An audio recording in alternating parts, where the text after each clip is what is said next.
بزرگان محترم و برادران عزیز،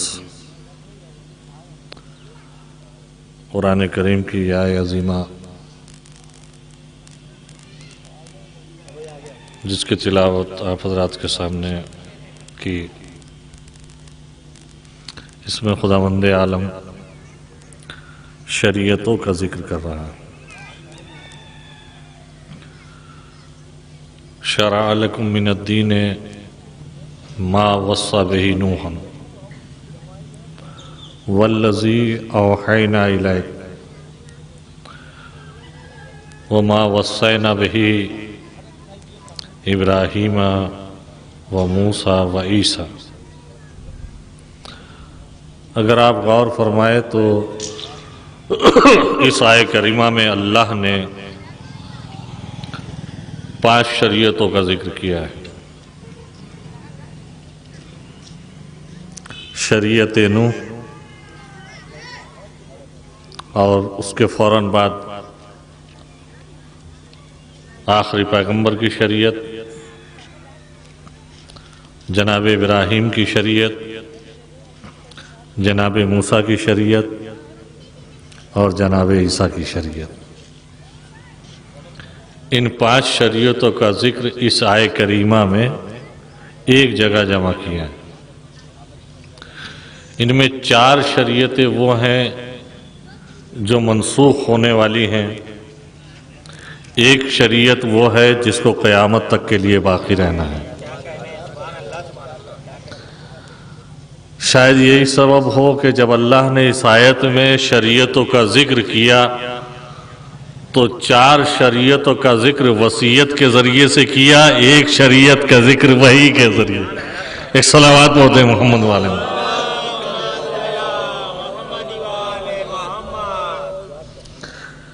یہ 4 شریعتیں جو منسوخ ہونے والی تھی، اس کے لیے لفظ وصیت کو منتخب کیا۔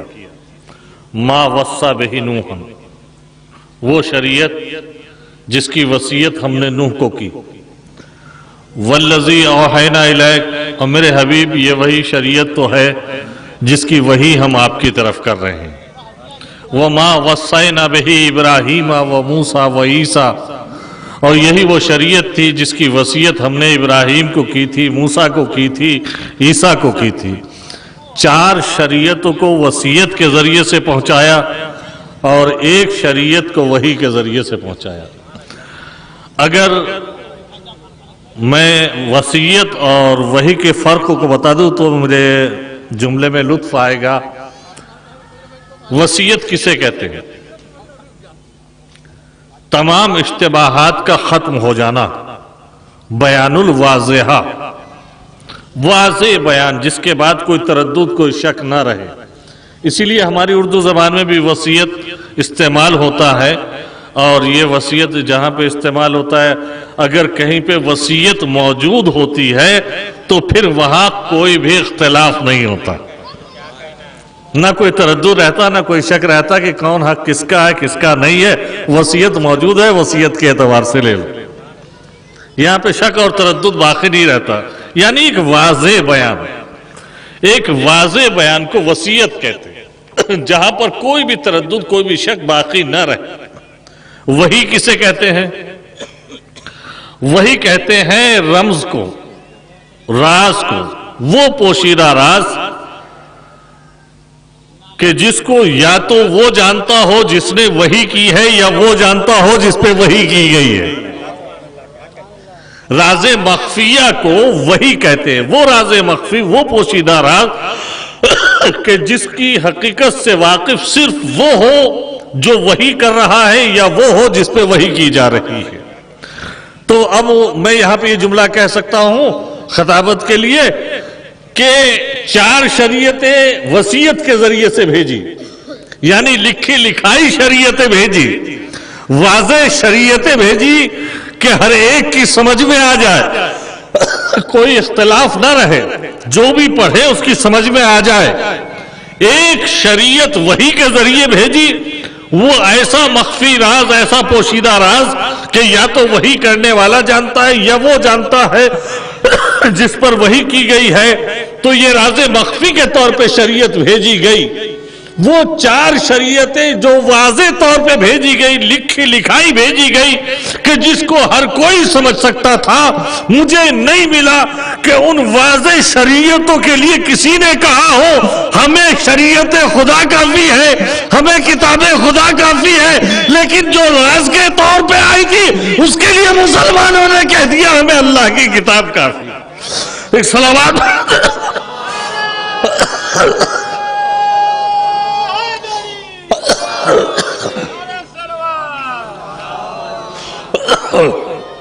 دیکھیں، تھوڑا سا طبیعت بہرحال علیل ہے، میں اس انداز سے خطابت کے طریقے پہ تو نہیں کہہ پاؤں گا، سادے انداز میں کچھ معروضات آپ کی خدمت میں پہنچا سکوں کہ سب سے پہلی شریعت اس آیت میں جو ذکر ہوئی وہ جناب نوح کی شریعت، دوسری شریعت جناب ابراہیم، پھر جناب موسیٰ، پھر جناب عیسیٰ، پھر آخری شریعت جس کو قیامت تک کے لیے رہے۔ یہ 4 شریعتیں منسوخ۔ لیکن اب سوال یہ ہے کہ شریعت کا اطلاق نوح سے کیوں کر رہا ہے؟ حضرت نوح سے شریعت کا اطلاق کیوں ہے؟ اس کے پہلے کا جو زمانہ ہے اس کے لیے کیا کہیں گے؟ پہلی شریعت آدم کی شریعت ہونا چاہیے اگر ظاہری طور پہ بھی ہم دیکھیں، لیکن اللہ نے اس آیت میں پہلی شریعت نوح کی شریعت قرار دی۔ اب مسئلہ یہ ہے کہ بات زیادہ الجھ نہ جائے، مجھے ایک منزل تک آنا ہے، لیکن اب یہ بہرحال شک آ گئی ہے تو اس کو بھی واضح کر دوں ورنہ ذہنوں میں شک و شبہات رہیں گے۔ پہلی شریعت جناب نوح کی، تو نوح سے پہلے والا زمانہ کیا اس کے لیے کوئی شریعت نہیں ہے؟ دیکھیے، جب جناب آدم زمین پر آئے تو یہ انسانیت کا بالکل ابتدائی مرحلہ ہے۔ اب یہاں پر صرف فطرت کی تربیت کی جائے گی، بس فطرت کی تربیت ہو جائے، فطرت کے مطابق عمل کر لو، اور اسی لیے اس دین کو دین فطرت کہا جاتا ہے، کیونکہ اس دین کا کوئی بھی حکم فطرت کے خلاف نہیں۔ بس تم سے اتنا تقاضا کیا گیا ہے کہ ابھی تم نئے گئے ہو، آشنا نہیں ہو کسی بھی چیز سے، تمہارے سامنے مسائل بھی اتنے زیادہ نہیں ہیں، تم اپنی فطرت کے مطابق زندگی گزار لو۔ فطرت کے مطابق زندگی گزارو گے تو ہم تمہیں جزا دیں گے، فطرت کی مخالفت کرو گے تو ہم تمہیں سزا دیں گے۔ اگر میری اتنے سے جملوں سے واضح نہ ہو سکا تو ایک مثال دے کے واضح کر دوں کہ ہم خود بھی آج بھی شریعت کے ہونے کے باوجود فطرت کے بیس پہ جزا بھی دیتے ہیں اور سزا بھی دیتے ہیں۔ شریعت کا حکم کب لاگو ہوتا ہے؟ مکلف ہونے کے بعد، جب بچہ بالغ ہو جائے، لڑکا ہے تو 15 سال، لڑکی ہے تو 9 سال۔ 9 سال سے پہلے یا لڑکا ہے تو 15 سال سے پہلے کیا اس کے لیے جزا اور سزا ہے؟ شریعت تو اس کے اوپر لاگو نہیں ہے نا۔ لیکن ہم نے یہ پایا کہ اگر کم سن بچے بھی، چھوٹے بچے بھی، بہت چھوٹے بچے، میں عمر کا کیا تعین کروں، 1 سال 1.5 سال، اتنے چھوٹے بچے بھی اگر فطرت کے مطابق عمل کرتے ہیں تو تعریف کے حقدار ہوتے ہیں، فطرت کے خلاف عمل کرتے ہیں تو سزا کے حقدار ہوتے ہیں، کم سے کم برا کہا جاتا ہے ان بچوں کو۔ تو حالانکہ ان کے سامنے کوئی ہم نے لسٹ بنا کے نہیں رکھی تمہیں یہ کرنا ہے یہ نہیں کرنا ہے، کوئی فہرست ہم نے ان کو نہیں تھمائی، لیکن اس کے باوجود کبھی ان کو تنبیہ کی جاتی ہے، کبھی ڈانٹا پھٹکارا جاتا ہے۔ کیوں؟ جب فطرت کے خلاف عمل ہوتا ہے تو ڈانٹا پھٹکارا جاتا ہے۔ اچھا، جانتے وہ بچے بھی ہیں کہ جو فطرت کی مخالفت ہے وہ غلط ہے۔ آپ نے اکثر معاشرے میں محسوس کی ہوگی یہ بات کہ وہ کمسن اور چھوٹے بچے جب کوئی برائی کرتے ہیں تو وہ اکیلے میں کرتے ہیں، چھپ کے کرتے ہیں۔ آپ کا اگر کوئی نقصان ان کو کرنا ہے، آپ کی ڈائری اگر پھاڑنا ہے تو پہلے دائیں بائیں دیکھ رہے کہ کوئی دیکھ تو نہیں رہا۔ یہ ہے نا، یعنی ان بچوں کو بھی معلوم ہے یہ کام جو میں کرنے جا رہا ہوں یہ غلط ہے، یہ اس کی فطرت اسے بتا رہی ہے، تو اس کے لیے اس کی شریعت اس کی فطرت ہی ہے، بس اس کی فطرت ہی اس کی شریعت۔ جب بھی وہ اس کے مطابق عمل کرے گا تو وہ جزا کا حقدار ہوگا، اور جب اس کی مخالفت کرے گا، اس کی ضرورت نہیں، کھانسی آئے گی، طبیعت کیونکہ صحیح نہیں ہے، اور جب اس کی مخالفت کرے گا تو تنبیہ سزا جس لائق ہے وہ اس کو دی جائے گی۔ کمسن بچہ بھی جانتا ہے کہ یہ غلط ہے، اس کو کس نے بتا دیا؟ اس کو اس کی فطرت نے بتایا، کیونکہ گھر کے اندر جب وہ نقصان کر رہا تھا، اور نقصان کرتے ہوئے اگر کسی بزرگ کو آتے ہوئے دیکھ لیتا ہے تو وہ یا تو سہم کے کھڑا ہو جائے گا یا اس چیز کو چھپا لے گا جو اس نے اپنی فطرت کے خلاف کی۔ تو یہ کس نے بتایا اس کو، یہ کیوں چھپا رہا ہے؟ وہ جانتا ہے یہ کام غلط ہے، اگر یہ دیکھ لیں گے تو سزا دیں گے، اس لیے وہ اس فطرت کی مخالفت کر رہا تھا نا، تو وہ جانتا ہے یہ غلط ہے۔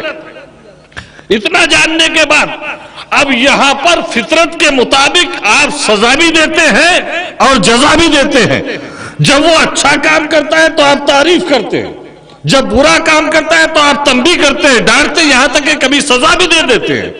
تو میں آپ سے سوال کروں، جس کے لیے شریعت نے جزا اور سزا نہیں رکھی، اس کو آپ جزا اور سزا کیوں دے رہے؟ کامیاب ٹھیک ہے، شریعت جب لاگو ہوگی ابھی فطرت کی تو مخالفت نہ کرے۔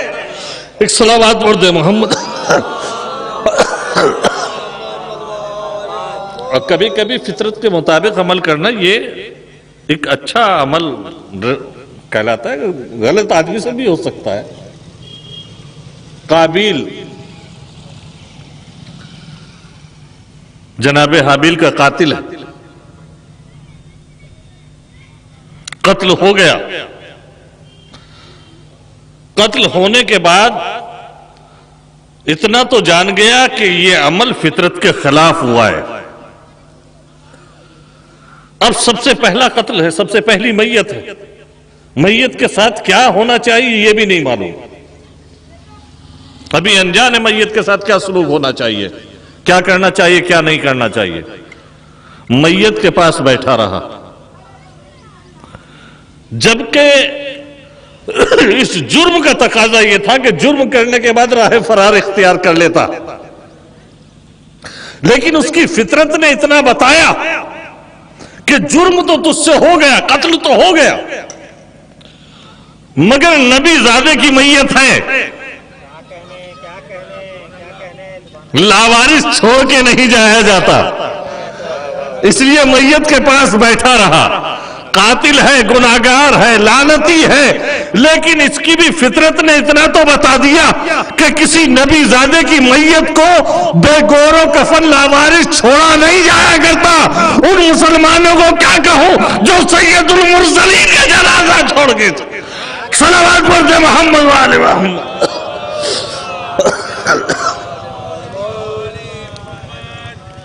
تو اس لیے یہاں تک کا زمانہ یہ فطرت کا زمانہ تھا، فطرت کے مطابق عمل کرو، فطرت کی تربیت ہوتی رہی، اور یہی نہیں کہ فطرت کی موافقت اور فطرت کی تربیت تو آخر وقت تک ہوئی، اسی لیے اس دین کا نام بھی دین فطرت۔ اب یہ فطرت کی مطابق اگر عمل ہوگا تو شریعت کے مطابق ہوگا، اور فطرت کے خلاف اگر ہوگا تو شریعت کے خلاف مانا جائے گا نا، دین کے خلاف مانا جائے گا۔ ایک صلوات پڑھ دیں محمد والا۔ میرے اس تھوڑے سے بیان پہ تھوڑی سی توجہ رکھیے گا، ورنہ کل پھر مجھے برا کہیں گے، کیونکہ ممکن ہے میں کسی عام مقولے کی رد کر دوں اس میں، اور پھر سمجھ میں نہیں آئے گا مسئلہ۔ تو یہ بات آپ تسلیم کر رہے ہیں نا کہ فطرت کی موافقت پہ داد و تحسین سے نوازا جاتا ہے، اچھا عمل کہلاتا ہے، اور فطرت کی مخالفت دین کی مخالفت کہلائے گی۔ اب میں ایک سوال کر لوں آپ سے، آپ کے سامنے مسئلہ درپیش ہو قربانی کا، ایک طرف بیٹا ہو ایک طرف بھتیجا ہو، دو میں سے ایک کو قربان کرنا ہے، ایک کو بچانا ہے۔ اب بتائیے فطرت کیا کہتی ہے؟ بیٹے اور بھتیجے کے درمیان میں قضیہ ہے، ایک کو قربان کر دو اور ایک کو بچا لو۔ فطرت کیا کہے گی؟ دیکھیں کتنا ہی عزیز کیوں نہ ہو بھتیجا، بھتیجا بھتیجا ہے، اولاد اولاد ہے، فطرت یہی کہے گی کہ اپنی اولاد اپنا بیٹا بچا لو،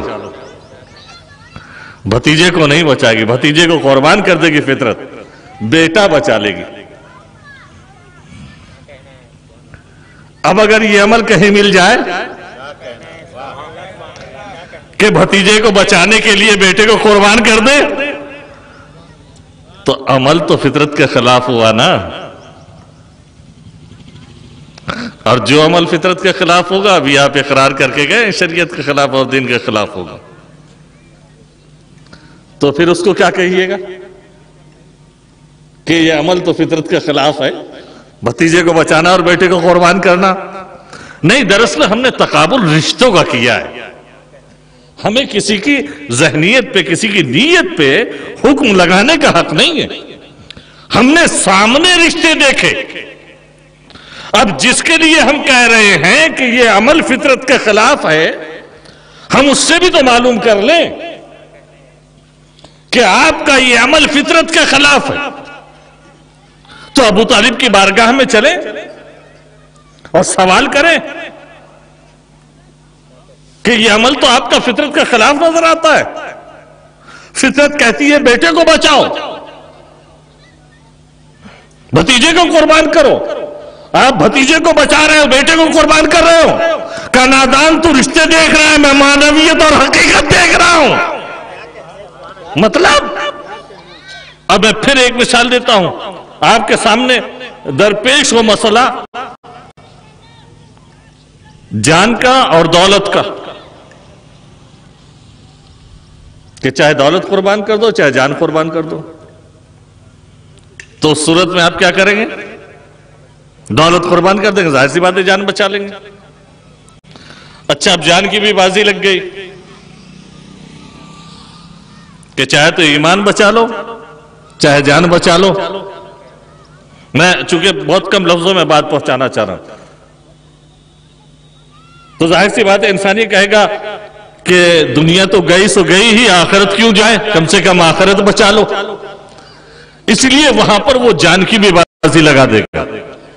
یا اگر اولاد اور دین کی باری آ جائے، ایمان کی باری آ جائے، تو وہاں اولاد کو قربان کر دے گا، اپنا دین بچا لے گا، کہ اولاد قربان ہو جائے تو ہو جائے لیکن دین محفوظ رہے، کم سے کم آخرت تو سنور جائے گی، آخرت تو بہتر ہوگی جہاں ہمیشہ رہنا ہے۔ اس لیے فطرت وہی فیصلہ کرے گی کہ ہاں دین کو بچایا جائے گا، وہاں دولت بھی قربان کر دی جائے گی، اولاد بھی قربان کر دی جائے گی، اپنی جان بھی قربان کر دی جائے گی۔ تو ابو طالب کہیں گے تم نے صرف رشتہ دیکھا کہ بھتیجے کو بچایا، بیٹے کو قربان کیا، میں رشتے نہیں، میں دین کو بچا رہا تھا، بیٹے کو قربان کر رہا تھا۔ اور یہ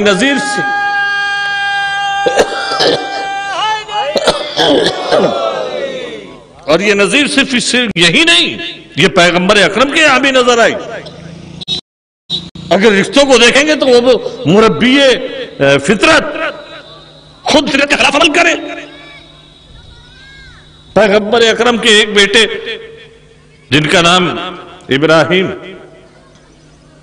جو جناب ماریہ قبطیہ کے بطن مبارک سے تھے، سن و سال تقریباً امام حسین کے برابر، ایک زانو پہ امام حسین بیٹھے ہوئے، ایک پہ جناب ابراہیم بیٹھے ہوئے، جبریل امین آ گئے کہ اللہ کے نبی، اللہ نے سلام کہلایا اور اس کے بعد کہا یہ جو دو بچے آپ کی گود میں ہیں ان میں سے ایک کو اختیار کر لیجئے اور ایک کو قربان کر دیجئے۔ پیغمبر نے سوچا نہیں، دیر نہیں لگائی، فوراً کہا جبرائیل ابراہیم کو لے جاؤ، حسین کو چھوڑ دو۔ عمل فطرت کے خلاف تھا، بیٹا قربان کر کے نواسا بچایا جا رہا تھا، لیکن ہم جب رشتے دیکھیں گے تو فطرت کے خلاف کہیں گے۔ اب رسول سے بھی تو پوچھیں کہ نواسے کو کیوں بچایا، بیٹے کو کیوں قربان کیا؟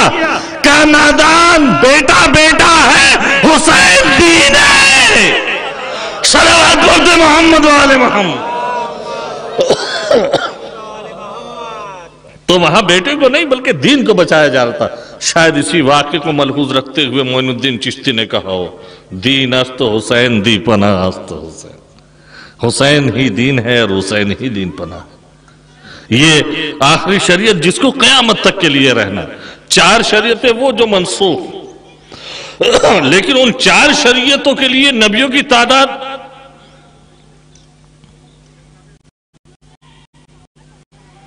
کم سے کم 1 لاکھ تو مان ہی لیں گے۔ حالانکہ تعداد تو اس سے کہیں زیادہ ہوگی، لیکن میں جناب نو سے پہلے والوں کو مائنس کر رہا ہوں نا، لیکن تب بھی بہت زیادہ ہوگی، لیکن میں پھر بھی ہر پہلو پہ ماننے کو تیار ہوں، کم سے کم 1 لاکھ تو مان ہی لیں گے۔ تو جو منسوخ شریعتیں ہیں ان کے لیے تو 1 لاکھ نبیوں کا انتظام، اور جو شریعت قیامت تک کے لیے رہنا ہے تو اس کے لیے تو اور بھی زیادہ نبی ہونے چاہیے، کیونکہ اس کی تو مدت ہی نہیں معلوم، اس کا تو وقت ہی نہیں معلوم کہ کب تک یہ شریعت رہنا ہے۔ مدت غیر معینہ کے لیے شریعت، مدت معین تھی وہاں شریعتوں کی، لیکن نبیوں کی تعداد زیادہ۔ جس شریعت کو قیامت تک کے لیے رہنا ہے وہاں کہلوا دیا کہ اب اس کے بعد کوئی نبی ہی نہیں۔ تو اس آخری شریعت کی حفاظت کیسے ہوگی؟ کہا نہیں، ایک صلوات پڑھ دے محمد والے محمد۔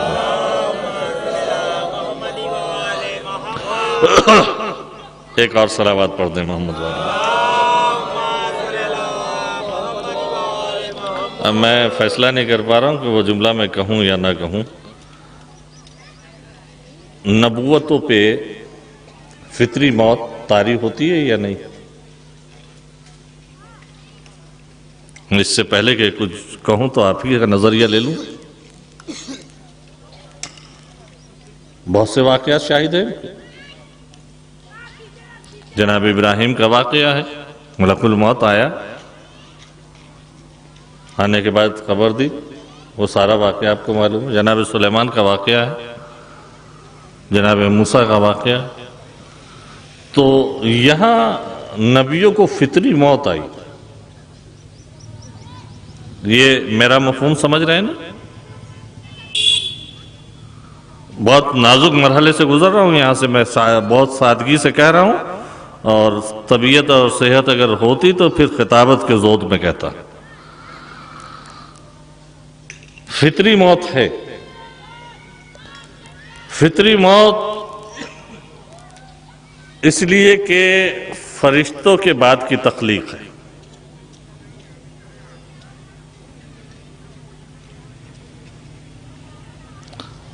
اب یہ شریعت رہنا ہے قیامت تک کے لیے۔ اب اس شریعت کی حفاظت وہ کریں گے جو موت سے پہلے ہوں، جن کی عمر معین نہ ہو، جن کے اوپر فطری موت طاری نہ ہو۔ جہاں پہ فطری موت طاری ہو سکتی ہو وہ قیامت تک رہنے والی شریعت کی حفاظت نہیں کر سکتے۔ اس قیامت تک باقی رہنے والی شریعت کے لیے ان محافظوں کی ضرورت ہے کہ جن کی عمر معین نہ ہو، جن کے اوپر فطری موت طاری نہ ہو سکتی ہو۔ یہی وجہ ہے کہ 14 معصوم میں سے کوئی ایک معصوم بھی فطری موت نہیں اس دنیا سے گیا ہے۔ 13 معصوم ہمارے درمیان نہیں، لیکن یا تو زہر دغا سے شہید ہوئے یا خنجر سے شہید ہوئے۔ فطری موت طاری نہیں، یا تو زہر دغا سے شہادت ہوئی یا خنجر سے شہادت ہوئی۔ ایک ذات ایسی تھی کہ جہاں تک نہ زہر جا سکا نہ خنجر جا سکا، خدا کا شکر آج بھی زندہ ہے۔ صلوات پڑھتے محمد والے محمد۔ تو وہ نفوس چاہیے جو موت پہ اختیار رکھتے ہیں، جو موت پہ قدرت رکھتے ہوں۔ اور صرف موت ہی پہ نہیں، اس پوری کائنات پہ قدرت رکھتے ہیں۔ اب ایک واقعی کی طرف آپ کی توجہ مبذول کرانا ہے، کیونکہ وہاں کبھی کبھی ہم زوم خطابت میں کہیں نہ کہیں تھوڑا سا پیغمبر اکرم صلی اللہ علیہ وآلہ وسلم کے شان کو ملحوظ نہیں رکھ پاتے، اور یہ اس طرح کا لفظ اختیار کر لیتے کبھی کبھی کہ محسوس ہوتا ہے کہ ملحوظ نہیں ہے فی الوقت۔ واقعہ آپ کا بارہا کا سنا ہوا، بارگاہ رسالت میں سائل آیا، اس نے سوال کیا اولاد کے لیے، قسمت میں کوئی اولاد؟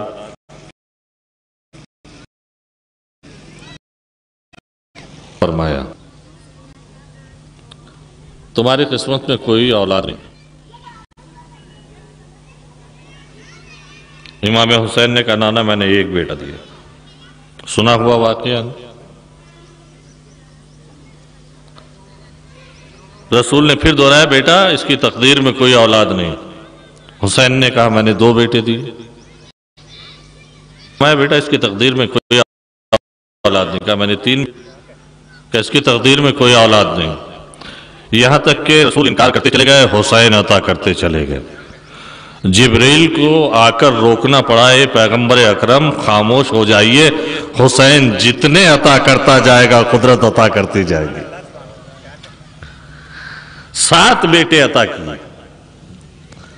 تو اب اس واقعے کی بھی تحقیق ہونے لگی کہ آیا یہ واقعہ صحیح ہے کہ غلط، اس کی بھی تردید ہونے لگی کہ نہیں یہ واقعہ صحیح، اس میں اہانت رسول ہو رہی ہے کہ رسول نہیں دے پا رہے اور امام حسین دے رہے ہیں، جبکہ ان عصمتوں کا تقاضا یہ ہے کہ جو پہلے نے کہہ دیا وہ آخر تک ہے۔ یہاں نہ قول بدلتا ہے نہ عمل بدلتا ہے، جو پہلے کا عمل ہے وہی آخری کا عمل ہے۔ حد یہ کہ اگر پہلے نے خواب میں کچھ دیا ہے تو بعد والا بھی خواب میں اتنا، حقیقت میں اتنا ہی دیتا ہے۔ تو جہاں اتنی موافقت ہو وہاں یہ ظاہری اختلاف کیوں؟ یہاں پر یہ اختلاف ہونا لازمی تھا۔ رسول بھی دے سکتے تھے راہب کو بیٹے، لیکن یاد رکھیے اگر پیغمبر اکرم راہب کے سوال پر راہب کو کہہ دیتے ہم نے تجھے 7 بیٹے دیے تو اللہ راہب کو 7 بیٹے دے دیتا، لیکن راہب کی نظر میں نبوت جھوٹی ہو جاتی، نبوت سچی نہ رہتی راہب کی نگاہ میں۔ اس لیے ضروری تھا کہ رسول اپنی رسالت منوانے کے لیے وہی جواب دے جو اس کی تقدیر کا حال ہے، تاکہ راہب رسالت کا انکار نہ کر سکے۔ یہ غیر تھا، یہ بلا سبب کسی کے یہاں کچھ مانگنے جا کر غیر گیا۔ آپ کسی دوسرے مسلک والوں کے یہاں کچھ مانگنے جائیں گے، معلوم ہو جائے کہ کہیں فلاں مذہب میں وہ ان کا جو پیشوا ہے وہ بہت صاحب کرامت ہے، آپ جائیں گے؟ جب آپ مانتے ہی نہیں ہیں اس کو تو وہاں منت ماننے نہیں جائیں گے۔ منت مانگی ہی وہاں جائے گی جہاں کوئی مانتا ہو، جہاں عقیدہ ہو۔ جہاں پہ عقیدہ نہ ہو وہاں پہ سوال ہی نہیں کیا جائے گا۔ تو راہب جب رسول نہیں مانتا تھا تو یہ اولاد مانگنے کیوں آ گیا؟ جب اس کا عقیدہ ہی نہیں تھا رسالت پہ تو یہ اولاد مانگنے کیوں آیا؟ یہ اولاد مانگنے نہیں آیا تھا، یہ پرکھنے آیا تھا کہ رسول سچا ہے کہ جھوٹا ہے۔ دعویٰ رسالت تو کیا ہے، لیکن اب یہ دیکھیے دعوے میں اپنے سچا بھی ہے کہ نہیں، ورنہ خامخواہ رائے بھی آئے گا یہاں۔ جب اس کے عقیدے میں رسول ہے ہی نہیں تو کیوں دل کی مراد مانگے گا یہاں کے؟ وہ امتحان لینے آیا۔ جب اس نے خبر سنی کسی نے رسول ہونے کا دعویٰ کیا تو کوئی راہب یہ چلتا پھرتا راہگیر کو راہب نہیں کہتے، یہ دیر کا راہب تھا، اور دیر کا راہب اپنے زمانے میں اپنے وقت میں، اب علماء کی توہین ہوگی اگر میں اس کی مثال عالم کہہ کے دوں، وہ اپنے مذہب کے اعتبار سے جس طرح سے ہمارے مذہب میں عالم ہے اسی طرح سے ان کے یہاں بھی تھی، جو سب سے زیادہ عالم ہوگا، سب سے زیادہ جاننے والا ہوگا، اور ان کے یہاں دو علوم بہت زیادہ رائج تھے، علم رمل اور علم نجوم، یہ اس میں مہارت رکھتے تھے، یہ علم نجوم کا جاننے والا تھا، علم رمل کا ماہر تھا، علم رمل اور علم نجوم کے ذائچوں کے اعتبار سے اس نے اپنی تقدیر کا حال دیکھا کہ دیکھو میری تقدیر میں کیا ہے، تو اس کے علم نے اس کی تقدیر میں بتایا کہ کوئی اولاد نہیں ہے۔ جب اس نے اپنے علم کے مطابق اپنی تقدیر کا حال جان لیا تب یہ رسالت کے پاس آیا کہ آیا دیکھیں جو دعویٰ رسالت کر رہا ہے اس کے پاس اتنا بھی علم ہے کہ نہیں کہ میری تقدیر جانتا ہو۔ اس لیے رسول کا امتحان لینے کے لیے آیا، اور آنے کے بعد آتے اس نے وہی سوال کیا جس کے بارے میں خود جانتا تھا، اور اس کے علم نے اس کو جواب دے رکھا تھا کہ تیری تقدیر میں کوئی اولاد نہیں۔ جیسے راہب نے کہا میری تقدیر میں کوئی اولاد، پیغمبر نے اس کے علم کے مطابق اس کو جواب دیا کہ تیری تقدیر میں کوئی اولاد نہیں۔ اس نے کہا اس کا مطلب رسول تو سچا ہے، کم سے کم اتنا علم تو ہے جتنا علم میرے پاس ہے، میری تقدیر کا حال تو جانتا ہے۔ ادھر نواسا بیٹھا ہوا تھا، راہب سے کہا راہب تیری اتنی جرأت میری موجودگی میں میرے نانا کے علم کا امتحان لینے آیا ہے، میرے نانا کے علم کا امتحان لینے آیا ہے۔ فوراً کھڑے ہو گئے، راہب ہمیں ایک بیٹا دیا۔ راہب کبھی اس بچے کو دیکھتا ہے، کبھی رسول کو دیکھتا ہے کہ میں تو رسول کی تصدیق کرنے آیا تھا، یہ بچہ کون ہے جو تقدیر کو بدلنا جانتا ہے۔ حسین نے کہا راہب تو میرے نانا کا امتحان لینے آیا تھا، امتحان چھوڑ ہمارا اختیار دیکھ۔ ایک صلوات بول دے محمد وآل محمد۔ اس لیے یہاں پر رسالت کا انکار ضروری تھا اور حسین کا عطا کرنا ضروری تھا، ورنہ اگر پہلے ہی مرحلے میں رسول عطا کر دیتے تو بیٹے تو راہب کو مل جاتے، لیکن کم از کم جب تک بیٹوں کا وجود نہ ہوتا تب تک راہب کی نگاہ میں رسالت جھوٹی رہتی۔ اس لیے رسول نے اس کے علم کے مطابق اس کو جواب دیا، اور حسین نے اپنا اختیار دکھایا۔ تو علم کا امتحان لینا چاہتا ہے، علم کو چھوڑ اور ہمارا اختیار دے۔ ہمارا اختیار وہ ہے جو تقدیر میں نہ ہو اس کو بھی عطا کر دیا کرتے ہیں۔ ہم مقدرات کے پابند نہیں ہوتے۔ ہماری بارگاہ میں کوئی آ کے تو دیکھے۔ ایک صلوات پڑھ دیں محمد والا۔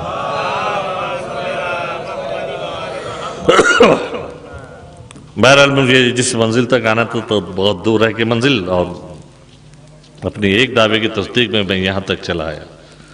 تو یہ شریعت جو آخری شریعت ہے یہ ان نفوس کے ذمے ہے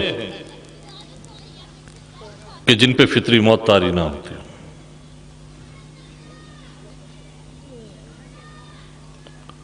یا یہ کہا جائے ان کو اپنی حیات اور اپنی موت پہ اختیار ہو۔ ایک اشتباہ ہے پیغمبر اکرم کے لیے، لیکن وہ اشتباہ بھی صرف اس بنا پر کہ کچھ افراد اس طرح کے تھے کہ جو رسول کے قاتل کو چھپانا چاہتے تھے، اس لیے شہادت پیغمبر کو وفات رسول کہا گیا، ورنہ پیغمبر اکرم کی بھی جو شہادت ہوئی وہ زہر دغا سے ہوئی۔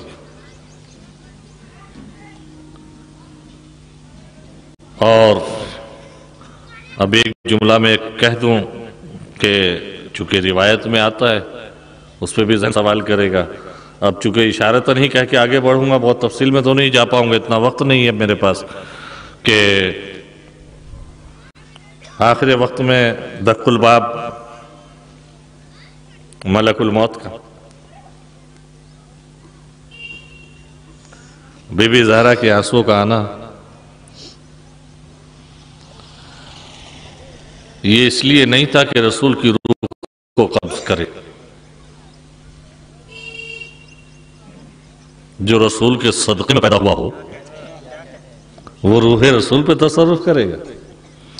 یہ صرف اس لیے تھا کہ دنیا یہ جان لے کہ زہرا کی دہلیز وہ دہلیز ہے جہاں ملک الموت بھی بغیر اجازت کے نہیں جاتا. صرف اس کا ایک ثبوت دینا تھا. ورنہ یہ ذوات وہ ہیں کہ یہاں قبض روح کے لیے فرشتے نہیں، بلکہ جب یہ اس کی بارگاہ میں پلٹنا چاہتے ہیں یا وہ خود ان کو اپنی بارگاہ میں بلانا چاہتا ہے تو وہ کہتا ہے یا ایتھا النفس المطمئنہ ترجعی الی ربک راضیۃ مرضیہ. اے نفس مطمئنہ اپنے رب کی طرف پلٹا. خود سے اس کی بارگاہ میں جانے والے. تو اس کی شرط انہی نفوس کے حوالے سے. اب پیغمبر اکرم کی شہادت کو بھی جو وفات کا نام دیا گیا، حالانکہ خاتم النبیین ہیں، نبیوں کے خاتم ہیں. اب شاہ محدث دہلوی نے جو اصول بنایا خاتمیت کا، وہ یہ بنایا گیا کہ خاتم النبیین وہی نبی ہو سکتا ہے کہ جس میں اپنے سے پہلے تمام نبیوں کے صفات موجود ہوں. سارے نبیوں کے صفات جب کسی ایک ذات میں جمع کر دیے جائیں گے تو وہ خاتم النبیین کہلائے گا. پیغمبر اکرم کو خاتم النبیین اس لیے کہا جاتا ہے کہ ان میں سارے نبیوں کے صفات جمع ہیں. اب اس لیے ان کے بعد کوئی نبی نہیں، لیکن اس کے باوجود خاتمیت کے تحفظ کے لیے جلسے بھی ہو رہے ہیں، تحریریں بھی لکھی جا رہی ہیں. بڑی کاوش اور بڑی محنت. یہ اتنی محنت کیوں کرنا پڑ رہی ہے خاتمیت کو بچانے کے لیے کہ یہ آخری نبی ہے، خاتم النبیین ہے. کاش نبوت کے بعد سب نے اگر امام کو مان لیا ہوتا تو آج ان جلسوں کی ضرورت نہ تھی، خاتمیت محفوظ ہو گئی تھی. یہ جلسوں کا امامت کو نہ ماننے کا نتیجہ ہے کہ آج خاتمیت کا تحفظ کرنا پڑ رہا ہے. اور انہوں نے جو اصول بنایا خاتمیت کے لیے، اس کے بنا پر تحریر کرتے کہ دیکھیے سارے نبیوں کے صفات تو جمع ہو گئے خاتم النبیین میں، لیکن ایک صفت ایسی تھی جو خاتم النبیین میں نہیں آ سکتی تھی. یہ ہے قاتل سے محبت. وہ صفت کیا ہے کہ اگر اس صفت سے نواز دیا جاتا تو اسلام کا روب خطرے میں پڑ جاتا، کہ جب بانی اسلام ہی محفوظ نہیں رہا تو اسلام میں آنے والے کیا محفوظ رہیں. اور اس نے اصول بنایا آدم سے لے کے حضرت عیسیٰ تک سارے نبیوں کے صفات مل گئے، لیکن ایک صفت رہ گئی، صفت شہادت. کیونکہ نبیوں میں بعض نبی شہید بھی ہیں، تو خاتم النبیین شہید نہیں. اب شہادت کا رتبہ اس لیے نہیں دیا جا سکتا، اگر خاتم النبیین ہی کو شہید کہہ دیا جائے گا، کر دیا جائے گا تو اسلام کا روب خطرے میں پڑ جائے گا. یہ کہا جائے گا جب بانی اسلام ہی محفوظ نہیں رہا تو اسلام کے دامن میں آنے والے کیا محفوظ رہیں گے. اس لیے صفت شہادت سے محروم رکھ لیا. اور یہ صفت بھی ضروری تھی، اس کے بغیر خاتمیت نہیں مکمل ہو سکتی تھی.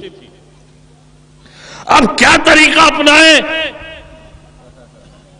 کہ خاتمیت بھی بچ جائے، خاتم النبیین بھی کہلائیں اور شہادت سے بھی محفوظ رہ جائیں.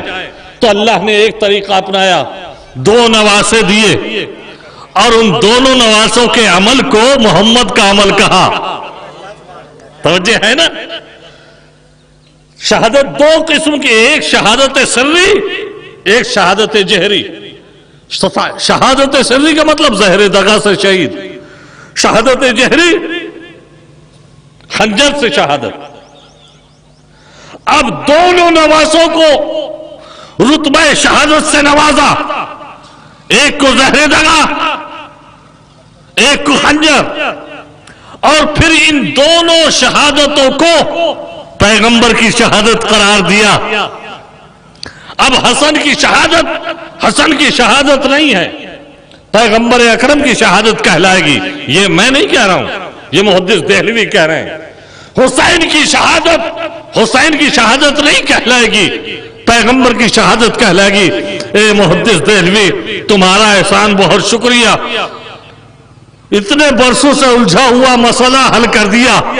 کم سے کم اتنا تو مانا کہ حسن کی شہادت رسول کی شہادت ہے، حسین کی شہادت رسول کی شہادت ہے. تو جب یہاں تک آ گئے تو ایک قدم میرے ساتھ آگے اور چلو، اور ایک جملہ اور کہہ دو، حسن کا قاتل رسول کا قاتل ہے، حسین کا قاتل رسول کا قاتل ہے. اس منزل پہ آگے کہو تو خاتمیت بچ جائے. اور تم یہ سمجھتے ہو کہ امام حسن اور امام حسین تک اگر میں آ گیا تو خاتمیت محفوظ رہ جائے گی؟ میں حسن کی شہادت کو رسول کی شہادت قرار دے کے خاتمیت کو بچا لوں گا، حسین کی شہادت کو رسول کی شہادت قرار دے کے خاتمیت بچ جائے گی. تمہارے اصول سے پھر بھی خاتمیت نہیں بچے گی، کیونکہ تم سے اشتباہ ہوا ہے. تم نے صفتوں میں دھوکہ کھایا. جہاں صفت شہادت تھی وہاں دو صفتیں اور تھی ابھی جو نبیوں میں تھی. ایک صفت طول عمر. پیغمبر کی عمر کتنی؟ 60 برس. جناب نوح کی عمر کتنی؟ 2500 سال.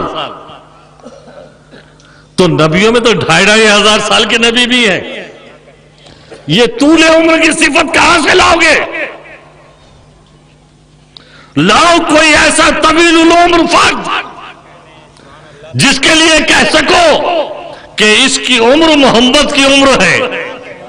جیسے حسن کی شہادت کے لیے کہا، حسین کی شہادت کے لیے کہا، تو لاؤ کوئی ایسا. دوسری صفت، صفت حیات. نبیوں میں سے کچھ نبی ایسے بھی ہیں جو آج بھی زندہ ہے.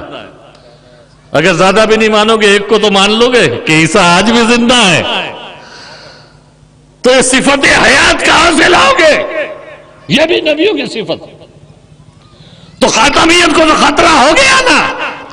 بغیر 12 کے معنی خاتمیت نہیں بچتی.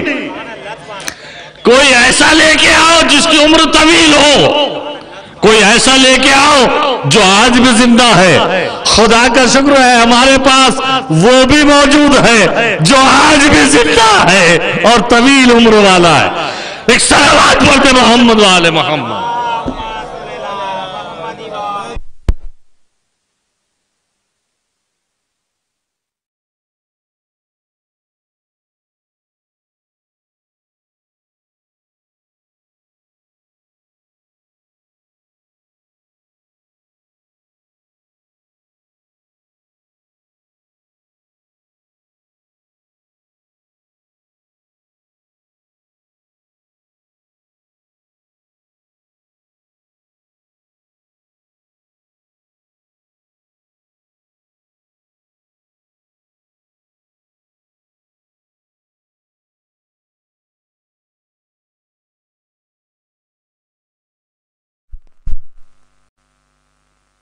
کہ بی بی زینب سلام اللہ علیہا نے کوفے میں خطبہ دیا، بڑا فصیح و بلیغ خطبہ. بہت آسان سا جملہ کہہ دیا. کبھی اس کی گہرائی میں جائیے کہ ایک فصیح خطبہ کن کیفیتوں میں دیا جا سکتا ہے. میرے ساتھ کوئی حادثہ ہو جائے، کوئی غم لاحق ہو جائے مجھے، اور شدت کا غم ہو، اس شدت کے غم میں آپ مجھ سے کہیے مولانا مجلس پڑھ دیجئے. میاں بولنا کچھ چاہوں گا، زبان سے کچھ نکلے گا، فصاحت و بلاغت باقی نہیں رہے گی، ترتیب بھی باقی نہیں رہے گی. غم کے عالم میں. اسی لیے عرب کا ایک مقولہ ہے جس کا ترجمہ یہ ہے کہ جس کے پہلو میں غم ہوتا ہے اس کے منہ میں زبان نہیں ہوتی، وہ فصیح کلام نہیں کر سکتا. اس کے یہاں فصاحت اور ترتیب باقی نہیں رہتی. بہت سوچا کیا کہوں میں شہزادی زینب سلام اللہ علیہا کو، ابھی کربلا سے لاشوں کے درمیان سے گزر کے آئی ہیں، اور کوفے میں آنے کے بعد ایسا فصیح و بلیغ خطبہ دے دیا۔ اتنی مصیبتوں کے بعد مجھے تو نہیں لگتا کہ بشری تقاضوں کے تحت کوئی فصاحت باقی رہ سکتی ہے۔ اب فصیح بھی کیسا فصیح، کتنا فصیح خطبہ کہ ابن زیاد نے تمام کوفے کے سرداروں کو بلا رکھا ہے، دربار سجا ہوا ہے، اس میں عبداللہ ابن عفیف کندی بھی موجود ہیں۔ یہ مولا کا وہ صحابی ہے جس کو مولا نے بشارت دی تھی کہ تم شہادت کے درجے پہ فائز ہو گئے، جس کی تمنا تھی شہادت، لیکن اس کی ایک آنکھ جنگ جمل میں اور ایک جنگ صفین میں دونوں آنکھوں زخمی ہو چکی تھی، نابینا ہو گیا تھا۔ تو یہ سوچا کرتا تھا مجھے شہادت کیسے ملے گی جب میری دونوں آنکھیں ہی نہیں رہی، میں کہیں جہادی میں نہیں جا سکتا تو میں شہید کیسے ہوں گا؟ لیکن چونکہ مولا نے فرمایا تھا اس لیے یقین رکھے ہوئے تھا۔ یہ بھی دربار میں بیٹھا ہوا تھا۔ عبداللہ ابن عفیف کندی کو نہیں معلوم کہ کیا ہوا اور آنے والا قافلہ کس کا، کون اسیر ہیں، کچھ نہیں جانتا۔ سب کو بلایا تھا تو اس کو بھی بلایا گیا تھا، یہ بھی دربار میں بیٹھا تھا پیچھے کی طرف، چونکہ نابینا ہے، ظاہر سی بات ہے ایک سائیڈ میں کنارے پہ بیٹھے گئے۔ جب شہزادی نے خطبہ شروع کیا تو عبداللہ ابن عفیف کندی چیخ مار کے رو دیے۔ پہلو میں بیٹھنے والے نے کہا خاموش کیوں نہیں رہتے ہو؟ کہا تم دیوانے ہو کیا، قیامت آ گئی ہے؟ کہا مطلب؟ کہا یہ آواز تو علی کی آواز ہے۔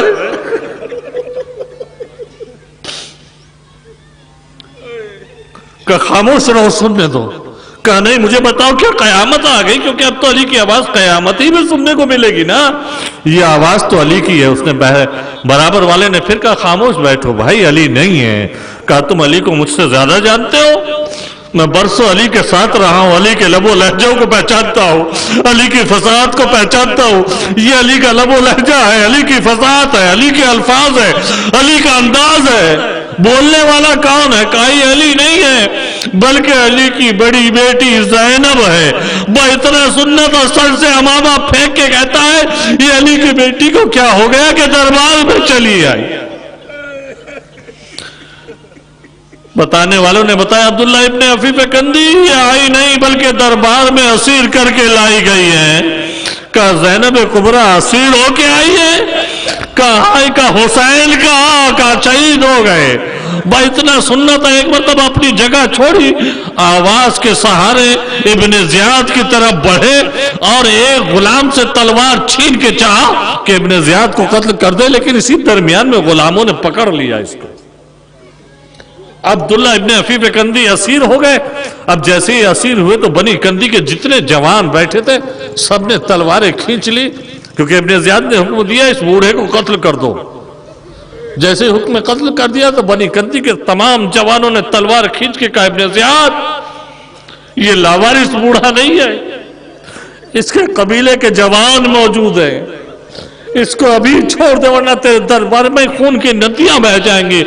اتنا سننا تھا، ابن زیاد نے حکم واپس لیا اور عبداللہ ابن عفیف کندی کو رہا کر دیا۔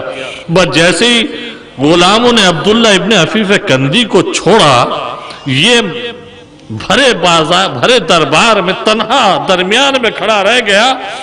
جتنے جوان تھے یہ یاد رکھیے، سید سجاد بھی ہے، سکینہ بھی ہے، زینب بھی ہے، سب کی نگاہ عبداللہ ابن عفیف کندی پہ۔ تو ایک مرتبہ بنی کندی کے سارے جوانوں نے عبداللہ ابن عفیف کندی کو اپنے حلقے میں لیا اور چاروں طرف سے نعرے بلند کیے، تلواروں کو فضا میں لہرا کے کہ جس کا وارث زندہ ہو اسے کوئی قتل نہیں کر سکتا۔